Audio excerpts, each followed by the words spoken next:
Mark Levin is going to prove yet again he knows absolutely nothing about politics. Let's listen. The Republican leadership, that would be Boehner and Cantor and McCarthy, they told the Republican members they will not try. They will not try to defund Obamacare through the continuing resolution. And they're content to fighting for the continuing sequestration level reductions in spending. No more. It's a minuscule level. And they're planning for a short-term continuing resolution, for example, from October through the end of November or December. This is your Johnny Boehner, ladies and gentlemen. I said several months ago, maybe I ought to repeat this, and maybe this ought to be it. Rather than calling it Obamacare, we should call it Boehnercare. Remember that, Mr. Producer?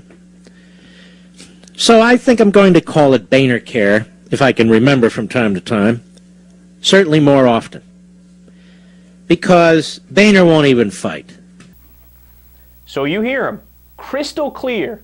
The problem is that the Republicans are too weak, and they don't fight back, and they're not obstructionist enough. Really, article from today, quote, "The current Republican conference in the House of Representatives has collectively voted to repeal or defund Obamacare 7,386 times. You know how they came to that number? What they did is took all of the different individual votes of all of the different individual Congress people, both in the House of Representatives, in committees, in subcommittees, and they actually sat down and added them all together. And the number is 7,386. At what level, Mark, would you say they did fight hard enough? 7,387 votes? 7,378 votes? Where's your bar here, just so I can get an idea? Does it have to be over 10,000 votes? Okay, in the House of Representatives themselves, 41 separate times they tried to repeal Obamacare. Now that includes attempted full repeals, which was the bulk of those. Then there were other attempts to repeal certain provisions when they realized the full repeal couldn't get through. Then there were other repeals, get this, that were, quote, symbolic repeals. I don't even know what that means.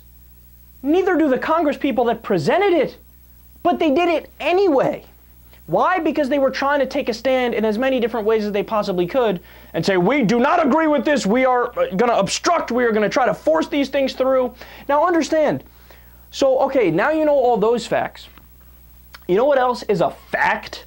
Even if it were to get through the House of Representatives, a repeal, it would die in the Senate. It has roughly a 0.00001% chance of ever getting through the Senate. Now, why do I say that? Because, look, it's majority Democratic. They're not going to let it get through. I mean, I guess there's one hypothetical scenario where if all the Republicans individually told the Democrats, if you change your vote, I'll give you $5 million, maybe they'd change their votes. I don't know, but that would be illegal. But I guess they could do that under the table in one way or another. But even if that happened, guess what President Obama would do? Oh, this is the bill that's supposed to repeal my signature piece of legislation that is my single biggest accomplishment?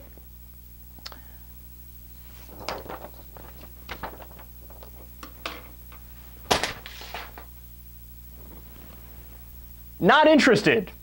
He's not going to sign a repeal of his best bill, his biggest accomplishment. What are you, insane? But this shows you, there's no question, man.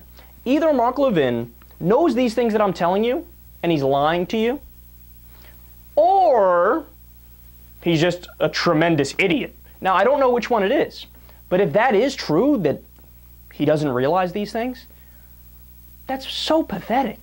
Your job is to talk about politics. Your job is to talk about it. You couldn't do the basic research on fucking Google to figure out that there's been over 7,000 votes and 41 attempts. But you're saying, no, they haven't tried hard enough, so I will now call Obamacare Boehnercare. What a ridiculous fool. Nobody should take you seriously, you clown.